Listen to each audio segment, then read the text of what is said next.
ফিরে এলাম বিরতির পর। আরো একবার নজর রাখবো খেলার দিকে, তবে এক্ষেত্রে রাম মন্দির রয়েছে প্রসঙ্গ। রাম মন্দির উদ্বোধন হাতে গোনা, খুব একটা বেশি দিন নেই, তারই মধ্যে এবার রাম মন্দির উদ্বোধনে কারা কারা আমন্ত্রণ পেয়েছেন আর কারা কারা আমন্ত্রণ পায়নি সেই প্রসঙ্গে নিউজ ভ্যানগার্ড একাধিক খবর সম্প্রচার করেছে। কিন্তু আজকে উঠে আসছে ক্রীড়া প্রসঙ্গ। আমন্ত্রণ পাননি 3 প্রাক্তন ভারতীয় অধিনায়ক, বিশেষ করে উদ্বোধনে তাদেরকে আমন্ত্রণ করা হয়নি বলে খবর। আমন্ত্রিত ক্রিকেটারের সচিন কোহলি এবং ধোনি আমন্ত্রিত, তারই সঙ্গে ব্রাত্য হরিয়ানার হ্যারিকেন কপিল দেব ও বাংলার মহারাজ সৌরভও রয়েছেন ব্রাত্য।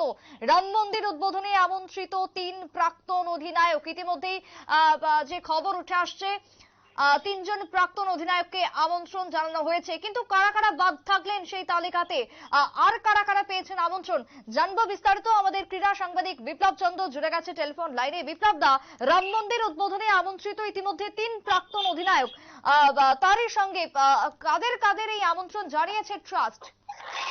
দেখো, আগামী 22শে জানুয়ারি দীর্ঘ প্রতীক্ষার যে রাম মন্দির উদ্বোধন হচ্ছে অযোধ্যার, এই রাম মন্দির উদ্বোধনে কিন্তু দেশ বিদেশের এবং তারকা মহাতারকা থেকে শুরু করে প্রায় 6,000 কিন্তু আমন্ত্রিত।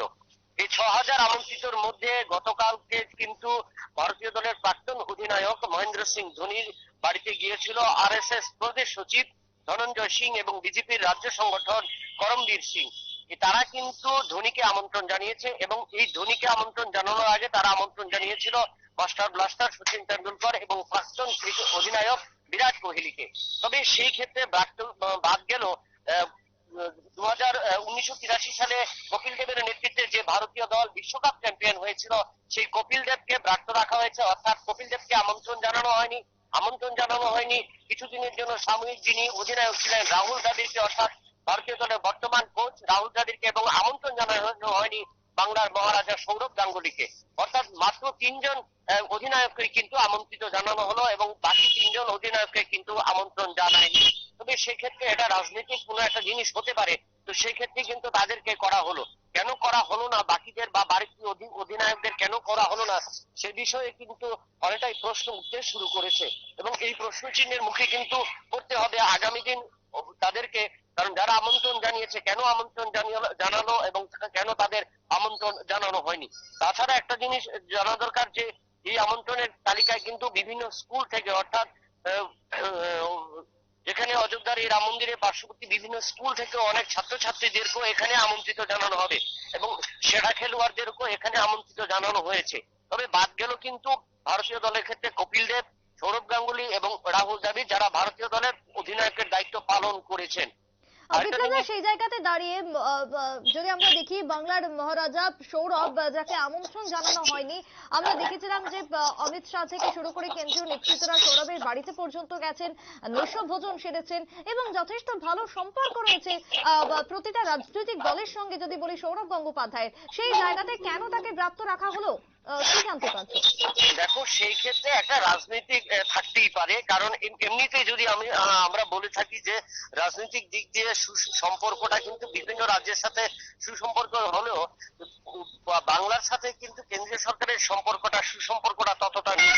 কিছু কিছু ক্ষেত্রে সৌরভ গাঙ্গুলি যেখানে দায়িত্ব ছিল, বিসিসিআই দায়িত্ব ছিল, সেখানে কিন্তু যখন সৌরভ গাঙ্গুলি ছিল তখন কিন্তু বিসিসিআই এবং কেন্দ্রীয় সরকারের ক্ষেত্রেও বিভিন্নভাবে সহযোগিতা করা হয়েছে এবং সৌরভ গাঙ্গুলি যখন এই সভাপতির পদ থেকে অবসর নেন বা তাকে বাদ দেওয়া হলো এবং নতুন ভাবে যখন সভাপতি তৈরি করা হলো, তো সেই ক্ষেত্রে দেখা গেল যে একে একে কিন্তু বাংলার উপর বিভিন্ন ভাবে কিন্তু চাপ তৈরি হয়েছে।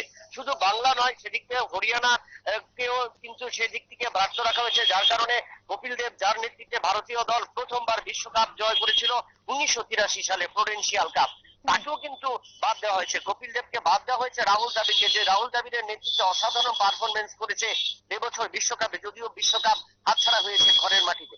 তো সেই ক্ষেত্রে রাহুল দ্রাবিড়, সৌরভ গাঙ্গুলি এবং কপিল দেবকে বাদ দেওয়াটা নিয়ে কিন্তু বিভিন্ন জায়গায় কিন্তু একটা সমালোচনা উঠতে শুরু করেছে। বিপ্লব দা, এছাড়া আমরা যদি আমাদের বাংলা বা আমাদের ত্রিপুরা বাদ দিই, সেই জায়গাতে দাঁড়িয়ে আরো তো বিভিন্ন রাজ্য রয়েছে ভারতের, সমস্ত রাজ্য থেকে কি খেলোয়াড়রা আমন্ত্রিত হয়েছেন? না, দেখো, সব রাজ্য থেকে আমন্ত্রিত হয়নি।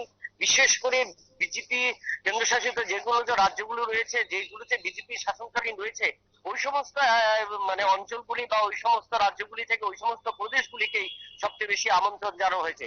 তবে 6,000-এর যে তালিকা, 6,000-এর যে আমন্ত্রণ জানানো হয়েছে, 6,000 অতিথি থাকবেন, দেশ বিদেশের তারকা মহাতারকারা, তারা কিন্তু আমন্ত্রিত। এবং সেই তালিকায় কোন কোন ক্রিকেট সংস্থা বা ফুটবল সংস্থা, সে সমস্ত সংস্থার কাদের সর্ব অধিনায়ক কর্তাদের কিন্তু তাদেরকেও নাম কিন্তু ঘোষণা করেনি।